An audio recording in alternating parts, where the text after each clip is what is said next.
अस्सलाम वालेकुम guys, welcome back to MBBS zone. आज जो हम एंडोक्राइनोलॉजी सीरीज़ जो है वो हमारी कंटिन्यू रहेगी। साथ साथ जो है I am starting this op series, और इसमें जो हमारा 10 टीचर्स का 5th चैप्टर है वो I am going to start, and that's prenatal diagnosis. तो सबसे पहले हम देखेंगे प्री नेटल डायग्नोसिस की definition. What is prenatal diagnosis? Prenatal diagnosis वो होती है जिससे हम बर्थ से पहले फीटस के अंदर कोई डिज़ीज़ है उसको आइडेंटिफाई कर सकते हैं।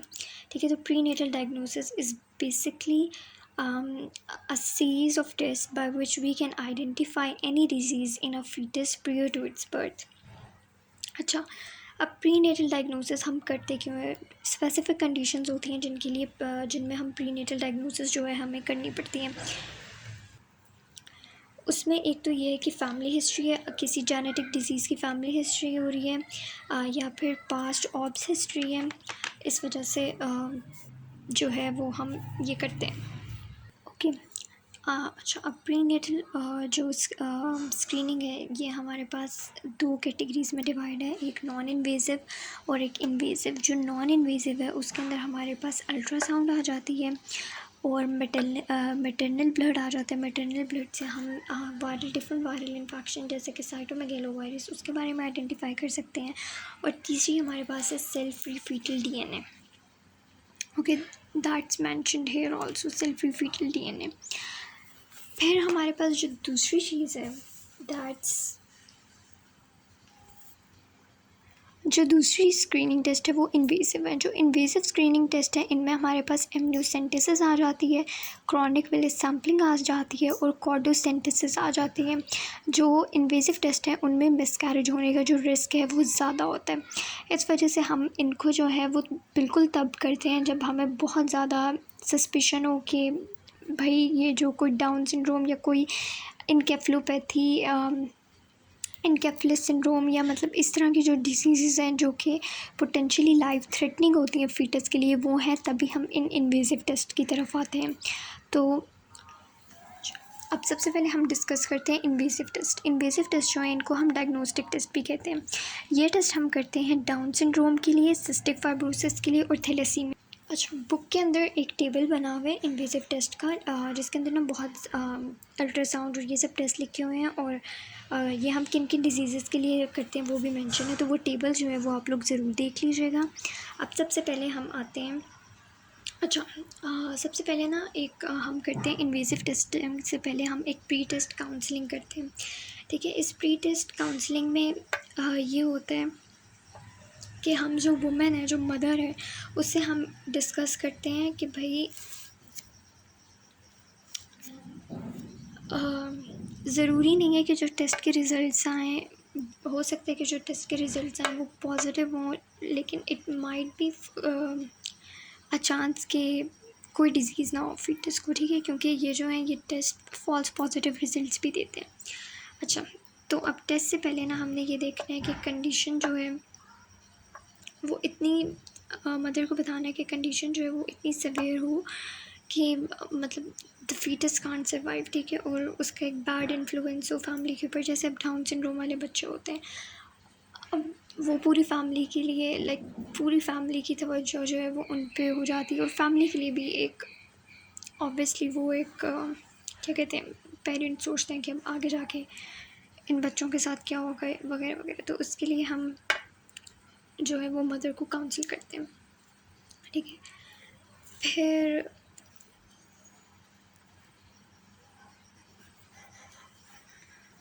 जो है हमने मदर को ये भी बताना है कि इन टेस्ट से जो है वो थोड़ा सा जो है वो मिसकैरेज का रिस्क होता है, तो वो भी वो देख लें। एंड हमने ये भी बताना है कि it is ethical, whether it is ethical और नॉट, क्योंकि कुछ लोग इवन डाउन सिंड्रोम वाले पेरेंट्स वो नहीं करवाते ये टेस्ट, एंड कितने देखें डाउन सिंड्रोम वाले चिल्ड्रन भी जो है वो सर्वाइव कर रहे होते हैं। ठीक है, तो ये एथिकल चीज़ें भी होती हैं। अच्छा, अब जब फिर हमने जो मदर है उसको ये भी बताना है कि जब अगर टेस्ट के रिज़ल्ट पॉजिटिव आ जाएँ तो फिर जो है वो क्या कर सकती हैं।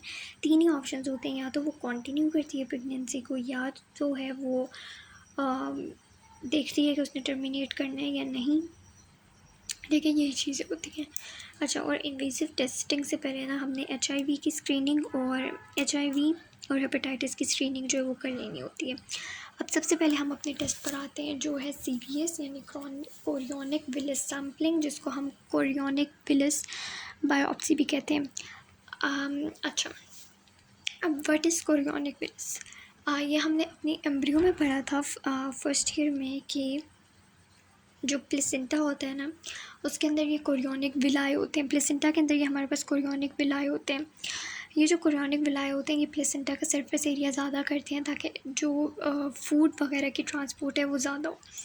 तो इस विलाए के अंदर ना फीटल ट्रोफोब्लास्ट जो होते हैं वो बहुत रैपिडली डिवाइड कर रहे होते हैं फर्स्ट ट्राइमेस्टर के अंदर। ठीक है, तो कोरियोनिक विलिस सैम्पलिंग में हम वो ट्रोफोब्लास्ट के सेल्स जो हैं वो लेते हैं प्लेसेंटा से। ठीक है, अब ये हम दो तरीके से कर सकते हैं। एक हमारे पास ट्रांस एब्डोमिनल अप्रोच होती है और दूसरी हमारे पास ट्रांस सर्वाइकल अप्रोच होती है।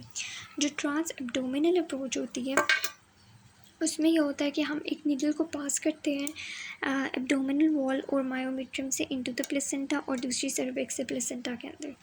ठीक है, अच्छा, अब कोरियोनिक विलिस सैम्पलिंग से पहले ना हम जो मदर है उसका स्कैन करते हैं कि जो टेस्ट से पहले जो प्रेगनेंसी है वो वायबल थी, सिंगल प्रेगनेंसी थी, जेस्टेशनल एज देखते हैं। अच्छा, ये जो कोरियोनिक विलिस सैम्पलिंग है ये हमने करनी होती है 11 वीक्स पे। 10 वीक से पहले हमने ये नहीं करनी होती कोरियोनिक विलिस सैम्पलिंग।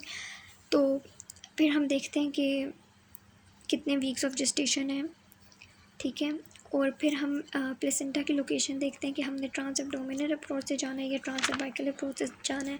ज़्यादातर जो है वो हम ट्रांस एब्डोमिनल अप्रोच यूज़ करते हैं, लेकिन हाँ, अगर हमारे पास जो है वो यूट्रस रेट्रोवर्टेड हो, रेट्रोवर्टेड का मतलब ये होता है कि पीछे की तरफ हो, रेक्टम की तरफ हो, या फिर प्लेसेंटा जो है वो लो है, तो फिर हम ट्रांस एब्डोमिनल अप्रोच नहीं यूज़ करते। इसके अंदर जो है वो मिसकैरेज का जो रिस्क होता है वो 2% होता है। ठीक है, और इसमें ना एक कंडीशन होती है placental mosaicism. It can occur in this chorionic villus sampling के अंदर placental mosaicism can occur. What is placental mosaicism? इसमें ये होता है कि दो डिफरेंट तरह के सैम्पल जो हमने लिया उसके अंदर दो डिफरेंट तरह के सेल मिल रहे हैं। एक सेल जो होती है, एक सेल टाइप जो होती है वो नॉर्मल होती है, एक सेल लाइन जो होती है वो एबनॉर्मल होती है। ठीक है, और कभी कभी इस तरह से होता है कि ये जो मोज़ेक पैटर्न है ये सिर्फ प्लेसेंटा के अंदर होता है और फीटस के अंदर नहीं होता। जब इस तरह की कोई चीज़ आ जाए तो फिर हम जो हमारा जेनेटिक डिपार्टमेंट है उनके साथ कंसल्ट करते हैं। अब दूसरी आ गई हमारे पास एमनियोसेंटेसिस। एमनियोसेंटेसिस में हम क्या लेते हैं? एमनियोसेंटेसिस में बेसिकली क्या होता है, इसमें हम ना 15 से 20 ml ऑफ एमनियोटिक फ्लूइड लेते हैं। 15 से 20 ml ऑफ एमनियोटिक फ्लूइड लेते हैं। एमनियोटिक फ्लूइड क्यों लेते हैं? क्योंकि एमनियोटिक फ्लूइड के अंदर ना एमनियोसाइट्स और फाइब्रोब्लास्ट होते हैं। ये जो होता है ना फीटल मेम्ब्रेन, ये तीन चीज़ें आपने याद रखनी है कि ये जो एमनियोटिक फ्लूइड के अंदर एमनियोसाइट्स और फाइब्रोब्लास्ट होते हैं जो कि फीटल की मेम्ब्रेन, उसकी स्किन और उसके जेनिटो यूरिनरी ट्रैक्ट से आते हैं। अच्छा, एमनियोसेंटेसिस में जो है वो ट्रांस एब्डोमिनल अप्रोच होती है।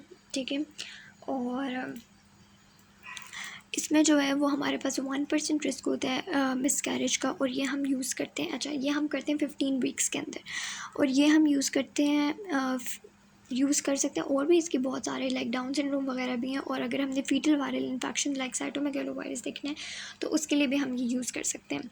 फिर हमारे पास आता है कॉर्डोसेंटेसिस। अच्छा, कॉर्डोसेंटेसिस हम करते हैं जब हमें फीटल ब्लड चाहिए हो या फिर हमने फुल कल्चर करना हो केरियोटाइप के लिए। केरियोटाइप होता है जिसमें आपके क्रोमोसोम की फुल पिक्चर आ जाती है। ठीक है, तब हम करते हैं ये कॉर्डोसेंटेसिस। कॉर्डोसेंटेसिस जो है वो हम करते हैं फीटल ब्लड को लेने के लिए, जब हमें ना रिस्क को जब हमें लगता हो कि फीटस के अंदर ना सीवियर एनीमिया या थ्रोम्बोसाइटोपेनिया है। इसमें जो नीडल होती है उसको पास करते हैं एब्डोमिनल वॉल से, एब्डोमिनल वॉल और मायोमेट्रियम से एम्बलाइकल कॉर्ड के अंदर। ठीक है, और ये जो कॉर्डोसेंटेसिस है ये हम करते हैं 20 वीक्स के अंदर, जिसमें सबसे ज़्यादा रिस्क होता है मिसकैरेज का, दैट इज़ 2 से 5%। फिर हमारे पास आ जाता है, आई डोंट थिंक सो कि ये मेंशन है 10 टीचर के चैप्टर में, बट हमें पता होना चाहिए। ये आता है एनॉमली स्कैन। एनॉमली स्कैन जो होता है ना, ये हम करवाते हैं। एनॉमली स्कैन को हम एनाटमी स्कैन भी कहते हैं, क्योंकि इसमें ना पूरी फीटस की एनाटमी हमें पता लग जाती है, और मेटरनल पेल्विक ऑर्गन्स की भी। ये हम करवाते हैं 18 से 22 वीक्स पे, आइडियली 20th वीक में। इसमें हमें जब हमने फीटल ऑर्गन्स और बॉडी पार्ट्स की डेवलपमेंट देखनी हो तो तब हम ये करवाते हैं। इसमें हमें फीटल की ग्रोथ, प्लेसेंटा की पोजीशन और एमनियोटिक फ्लूइड की जो है वो अमाउंट पता लग जाती है। अब जैसे किसी ने एनॉमली स्कैन करवाया और एनॉमली स्कैन के अंदर जो है वो फीटल ऑर्गन्स, बॉडी पार्ट जो है वो सही ग्रो नहीं करे, तो he can go towards invasive, मतलब the doctor can recommend them to go towards invasive test, अगर वो कोई सीरियस डाउन सिंड्रोम वगैरह जो है वो सस्पेक्ट कर रहे हैं। अच्छा, फिर हमारे पास आ जाती है हमने इन्वेजिव टेस्ट के बाद क्या केयर करनी है। इसमें यह है कि जो सैंपल है उसको सही तरह लेबल करना है पेशेंट के नेम के साथ। सही तरह सैंपल को जो है लेबॉर्ट्री के अंदर जो है वो ट्रांसपोर्ट करना है। जो जिस क्लिनिशियन को हमने रेफ़र किया उससे सही तरह कम्युनिकेट करना है कि भाई हम क्या चेक करना चाहते हैं। और जो मदर है उसको कहना है कि उसने जो है वो इन टेस्ट के बाद 24 आवर्स तक कोई सीवियर एक्सरसाइज नहीं करनी है, और मदर को बताना है कि that she can have a mild abdominal pain, और वो उसके लिए पैरासीटामोल ले ले। ठीक है। अच्छा, और फिर हमने मदर को बताना है कि अगर उसको कोई फ़ीवर हो, ब्लीडिंग हो, पेन हो रही हो तो, और वो पैरासीटामोल से रिलीव नहीं हो रही, तो वो जो फ़ौरन है वो हॉस्पिटल आए। ठीक है। और अगर जो वुमेन है वो RH नेगेटिव है तो उसको हमने NTD देनी है। ये RH नेगेटिव वाली चीज़ जो है ये हम आगे भी डिस्कस करेंगे। अच्छा, फिर आ जाता है हमारे पास डाउन सिंड्रोम। अगर हम सस्पेक्ट कर रहे हैं कि पेशेंट को डाउन सिंड्रोम है कि नहीं। वैसे अब जो है वो नाइस की गाइडलाइंस जो हैं वो कहती हैं कि जितनी भी वुमेन्स हैं जो कि एंटीनेटल केयर के लिए आती हैं उनको हम डाउन सिंड्रोम के लिए स्क्रीन ज़रूर करें। अब डाउन सिंड्रोम की स्क्रीनिंग में हमारे पास 2 टेस्ट आते हैं। एक हम फर्स्ट ट्राइमेस्टर में करते हैं, एक हम सेकंड ट्राइमेस्टर में करते हैं। जो फर्स्ट ट्राइमेस्टर में आएगी उसके लिए हम फर्स्ट ट्राइमेस्टर में करेंगे। जो लेट आ रही है उसके लिए फिर हम सेकंड ट्राइमेस्टर में हम जो है वो टेस्ट होते हैं वो करते हैं। जो फर्स्ट ट्राइमेस्टर वाले टेस्ट हैं इसमें हमारे पास आता है, एक है कंबाइंड स्क्रीनिंग टेस्ट। कंबाइंड इसका नाम इसलिए क्योंकि इसमें हम 2 चीज़ें यूज़ करते हैं, एक अल्ट्रासाउंड और एक ब्लड टेस्ट। अल्ट्रासाउंड से हम क्राउन ड्रम लेंथ देखते हैं और नकल ट्रांसलूसेंसी देखते हैं। नकल ट्रांसलूसेंसी क्या होती है कि ये जो हमारी नेक होती है, नेक रीजन होता है फीटस का, उसकी जो है वो थिकनेस देखते हैं। ठीक है। जो इसके अंदर ना बेसिकली फ्लूइड होता है स्किन के अंदर, फीटस के अंदर, तो उसकी हम ना थिकनेस देखते हैं। जो डाउन सिंड्रोम वाले फीटस होंगे ना उनकी ये जो नकल थिकनेस है ये ज़्यादा होगी देन नॉर्मल फीटस। ठीक है। अच्छा, और ये अल्ट्रासाउंड हम 11 से 14 वीक्स में करते हैं। फिर हमारे पास ब्लड टेस्ट आता है जिसमें हम HCG देखते हैं, और जो है pregnancy associated plasma protein A देखते हैं, और ये हम करते हैं 10 से 14 वीक्स में। जैसे जैसे मैटरनल एज जो है वो बढ़ती जाती है, लाइक जो फीमेल्स प्रेजेंट करती हैं with pregnancy at higher age, like अपनी 40s में, तो उनके लिए तो आजकल जो है वो ज़रूर ये ना डाउन सिंड्रोम वाली स्क्रीनिंग करवाते हैं। फिर अब कोई लेट प्रेजेंट की है तो उसके लिए हम सेकेंड ट्राइमेस्टर में जैसे है तो उसके लिए हम क्वाड्रुपल टेस्ट करते हैं। इसके अंदर हम 4 चीज़ें देखते हैं, HCG, अल्फ़ा फीटोप्रोटीन, अनकॉन्जुगेटेड एस्ट्रायोल और इनहिबिन A, और ये हम करते हैं 14 से 20 वीक्स। तो it's so easy to remember. पहले वाले हम अल्ट्रासाउंड हम कर रहे थे 11 से 14, दूसरी ब्लड टेस्ट 10 से 14, और सेकेंड ट्राइमेस्टर में 14 to 20, लाइक 11 to 14, 10 to 14 and then 14 to 20 weeks. अच्छा, अब कभी कभी ये होता है कि ये जो स्क्रीनिंग टेस्ट होते हैं ना they might be false positive या दे माइट बी रॉन्ग। तो इसके लिए फिर हम नेज़ल बोन की मेजरमेंट ले सकते हैं, फ्रंटो मैक्सिलरी नेज़ल एंगल की मेजरमेंट ले सकते हैं। ठीक है। फिर आजकल जो है ना वो एक नॉन इन्वेजिव मेथड आया हुआ है जिसमें हम सेल फ्री फीटल DNA जो है वो यूज़ करते हैं, और डाउन सिंड्रोम के लिए भी आजकल ये ही रिकमेंड किया गया है, cell free fetal DNA। Cell free fetal DNA basically ये होता है कि जो फीटस होता है ना उससे कुछ DNA के फ्रेगमेंट्स रिलीज़ होते हैं और वो मेटरनल सर्कुलेशन के अंदर चले जाते हैं। ये जो सेल फ्री फीटल DNA है ना ये increase through out pregnancy increase करता रहता है, लेकिन एक स्पेसिफिक अमाउंट होती है इसकी, ठीक है। और बर्थ के बाद जैसे बेबी डिलीवर होता है इसके लेवल जो हैं वो कम होने लग जाते हैं। तो हम मैटरनल ब्लड से, और ये होता है सेल फ्री फीटल डीएनए होता है, लेकिन होता मैटरनल ब्लड के अंदर है, मदर के ब्लड के अंदर होता है। तो इस टेस्ट से हम जो है वो दो और डिसऑर्डर्स हैं। एक तो फीटल सिंगल जीन डिसऑर्डर है जिसमें ये हमारे पास आता है स्केलेटल डिस्प्लेसिया, जैसे एक कॉन्ड्रोप्लेजिया हुआ है, और इस तरह की जो चीज़ें हैं वो हम डिटेक्ट कर सकते हैं। अच्छा, और दूसरी कंडीशन ये होती है कि जब हमने फीटल ब्लड ग्रुप मेजर करना हो तब भी जो हम हैं ये सेल फ्री फीटल डीएनए जो है वो करवा सकते हैं, ठीक है। और ये हम तब करवाते हैं when the mother is RH positive and the ये हम तब करवाते हैं when the fetus is RH positive and the mother has RH negative group. So इसके अलावा और एडिशनल टेस्टिंग्स हमारे पास हैं। एक MRI होती है, MRI is use for central nervous system abnormalities. इसके अलावा 3D and 4D ultrasounds are there. फिर अगर हमने क्लेफ्ट लिप या क्लेफ्ट पैलेट देखना हो तो फिर एक सरफेस रेंडरिंग होती है, उससे हम देख सकते हैं। That's it for today. Thank you so much. Do subscribe and like my channel.